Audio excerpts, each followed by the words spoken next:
It was one of the hottest days of the summer vacation. The sun shone brightly in the sky, while a gentle breeze softly swayed the leaves of the enormous oak tree standing in the middle of the neighborhood. This was no ordinary oak tree. Everyone in the neighborhood said it was more than 100 years old. Children played beneath its shade, while the adults sat on the benches in the evenings, chatting with one another. But there was something else that made this tree different from all the others. Every summer, it produced only a single oak acorn. The people of the neighborhood believed that the new tree growing from that acorn would become the greatest gift for future generations. That was why, every year, when the acorn fell to the ground, everyone planted it together. High among the tallest branches of the oak tree stood a small treehouse. It had been built by four friends with their own hands: Emma, Chloe, Noah, and Ethan. They called this place the headquarters of the Four Clue Club. Emma smiled as she looked out the window. Today the neighborhood is unusually quiet. Noah lay back and stared at the ceiling. It's so quiet that I'm almost getting bored. Ethan laughed. You're always looking for an adventure. Meanwhile, Chloe quietly sat reading a book. Suddenly, excited voices echoed from below. It's gone! It's gone! It was right here! How is that possible? The four friends jumped to their feet at the same time. Emma said. Let's go take a look. They hurried down the stairs. A crowd had gathered around the oak tree. Everyone looked shocked. One of the neighbors exclaimed. The acorn is missing! Emma slowly walked toward the base of the tree. It was true. The small patch of soil where the acorn landed every year was empty. Noah whispered. Maybe it hasn't fallen yet? An elderly man shook his head. No. I saw it early this morning. It was right here. Ethan looked around. So... someone must have taken it. His words made everyone stop and think. A woman said. Maybe a crow carried it away. Someone else replied. Why would a crow carry an acorn that big? Another person whispered. Maybe one of the children was playing a prank. Emma looked at her parents. None of them said a word. They were simply observing everything around them.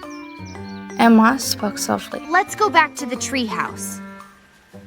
A few minutes later, the four friends were back at their headquarters. Emma placed an empty notebook on the table. Written across its cover in large letters were the words. The Four Clue Club. Case 1. The Missing Oak Acorn. So, our very first real mystery has begun. Let's not forget the rules. We never accuse anyone without evidence. We examine every clue carefully. And we never overlook even the smallest detail. They placed their hands together and said in unison. Case! The Four Clue Club is on the case! A few minutes later, they returned to the oak tree. This time, without speaking to anyone, they carefully examined the area. Suddenly, Chloe knelt down. A tiny mark in the soil had caught her attention. Emma? Look at this. There was a shoe print in the dirt. But the interesting part was that it wasn't just a single footprint. The trail of footprints began beneath the oak tree and continued toward the neighborhood's narrow street.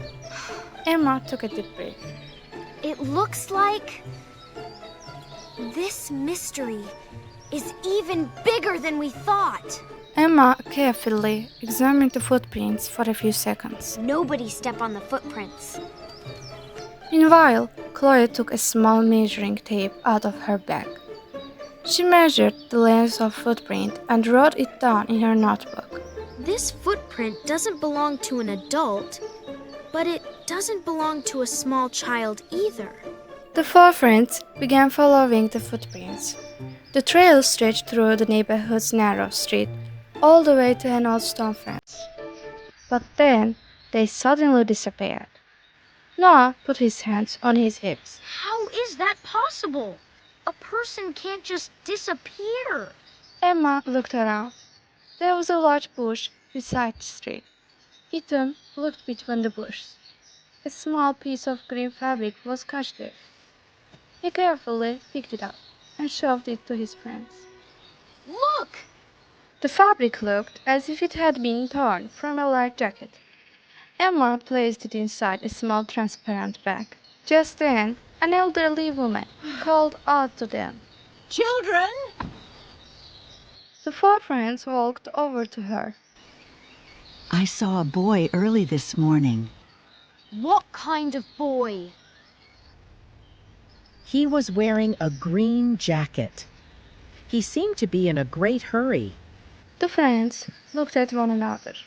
The green fabric, the green jacket. For the first time, the clothes matched.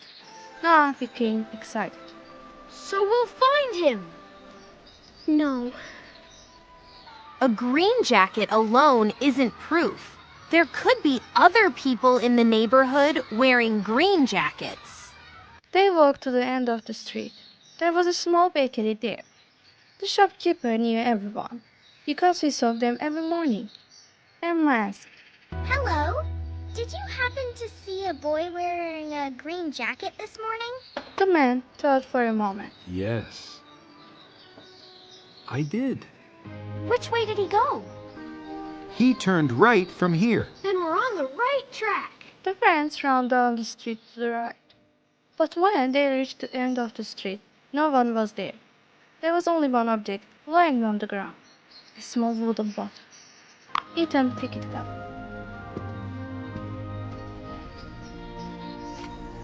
Did this come off the jacket?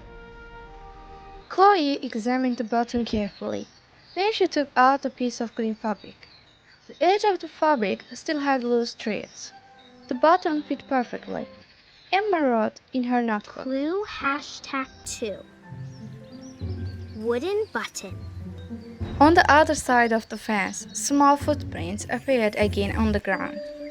This time, the footprints led to the edge of the neighborhood, and there stood an old, unused greenhouse.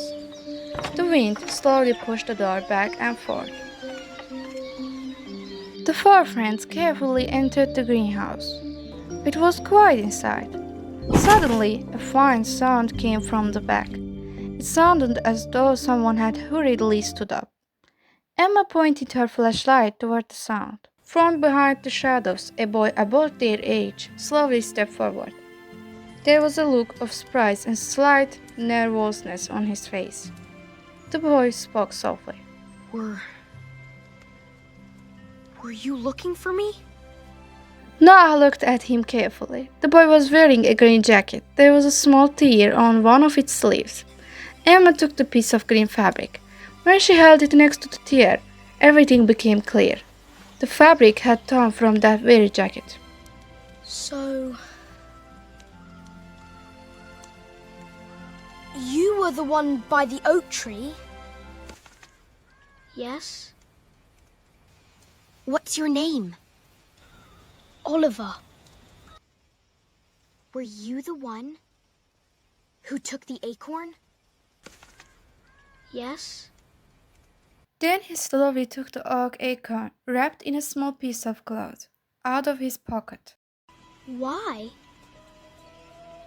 My family moved into this neighborhood a few weeks ago.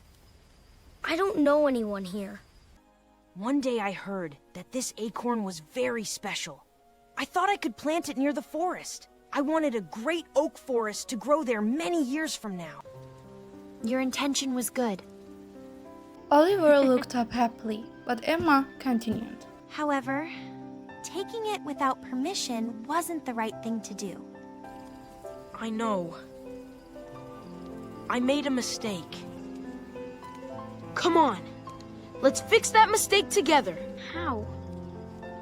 We'll plant the acorn together. The next day, the entire neighborhood gathered around the oak tree. Oliver told everyone exactly what had happened. He hid nothing. The neighbors appreciated his honesty. Then everyone prepared a new place for the oak acorn together. Oliver, Emma, Chloe, Noah, and Ethan took turns digging the soil. Oliver carefully placed the acorn into the ground.